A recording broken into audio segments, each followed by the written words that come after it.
Life has a strange way of connecting broken pieces, sometimes weaving them together into something more beautiful than they were before. When Ethan Walker, a 42-year-old tech CEO, pulled his black sedan to the side of the road one rainy evening, he thought he was just helping a stranger in need. What he didn't know was that this one act of kindness would unravel secrets from his past, stir up old wounds, and challenge everything he believed about forgiveness, family, and love. Ethan had built his entire empire from nothing.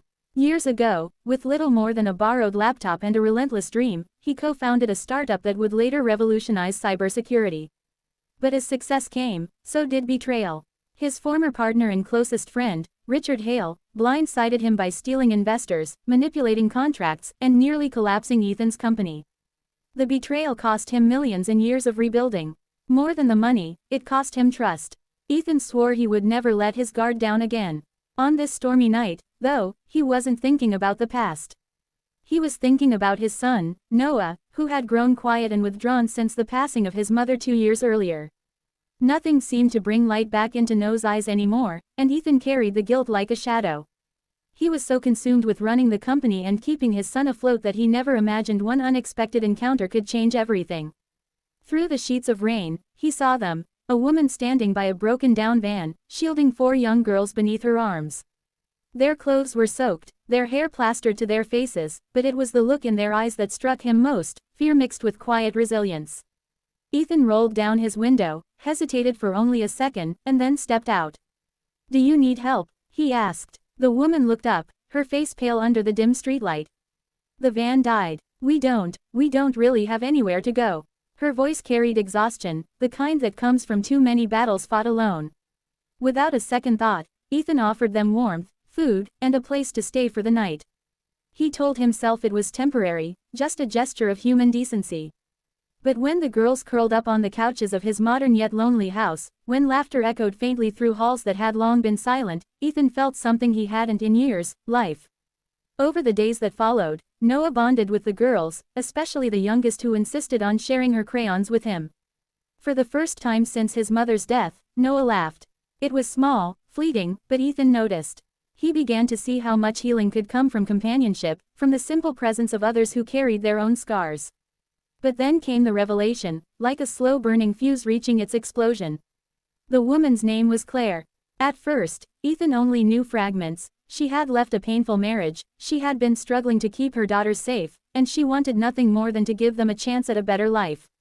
But when Ethan finally pieced together her full story, his world shifted beneath him. Claire wasn't just any woman. She was the ex-wife of Richard Hale, his former partner, his rival, the man who nearly destroyed his career. The realization left Ethan reeling. Was this fate's cruel joke? The woman who brought laughter back into his home was tied to the man who had once stolen everything from him.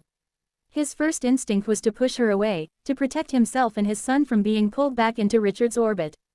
But when he looked at Claire's daughters, when he saw the way they held onto each other, he knew this was not about business.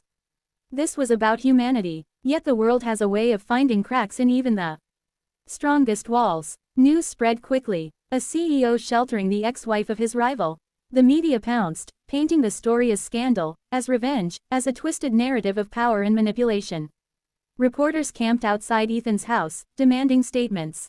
Board members whispered about reputational risks. Investors called in panic. Ethan stood at a crossroads. If he distanced himself from Claire, the noise would quiet. His company, his legacy, his carefully rebuilt empire would remain untarnished.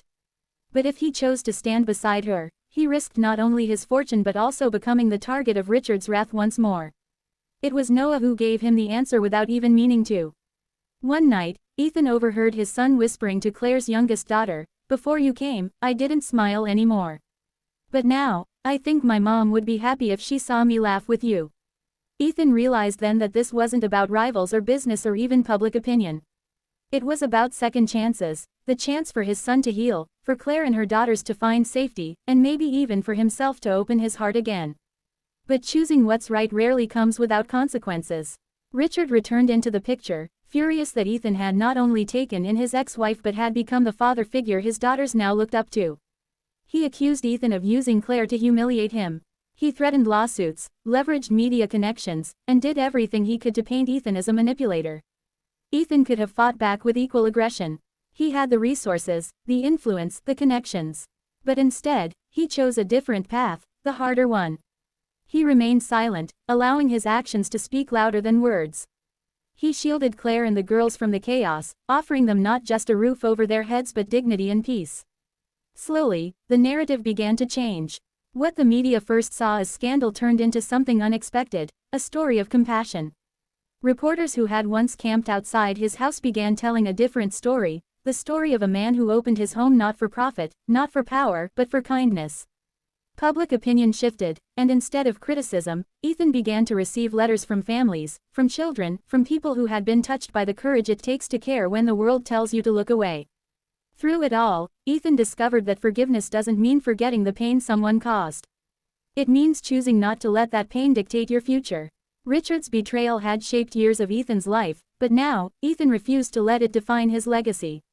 His true legacy wasn't his company, or his wealth, or the empire he had built brick by brick. It was the lives he touched, the hearts he helped heal, and the love he allowed back into his own home. Claire, too, found her strength again. No longer the woman broken by years of fear and silence, she began to rebuild herself alongside Ethan.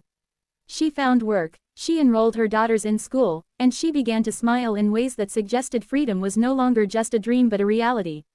As for Ethan and Claire, their bond grew not from romance at first but from shared resilience, from nights spent sitting at the kitchen table helping children with homework, from quiet moments where two wounded souls realized they were no longer alone.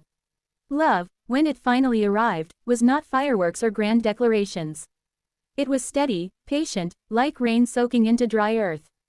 In the end, Ethan made peace with the past not by erasing it, but by proving that the future could be written differently. He didn't just save a woman and her children that night on the rainy road, he saved himself, his son, and perhaps even the belief that kindness still has the power to change lives. And maybe that's what makes this story more than just drama, more than just a clash between rivals. It's a reminder that the choices we make in the quiet moments, the choice to stop, to help, to love despite the risk, are the choices that shape who we truly are. So when the world asks what matters more, your pride, your wealth, your legacy, or the simple act of doing what's right, Ethan's answer will always remain the same: kindness, no matter the cost. Because sometimes, the family you choose out of compassion becomes the greatest victory of all.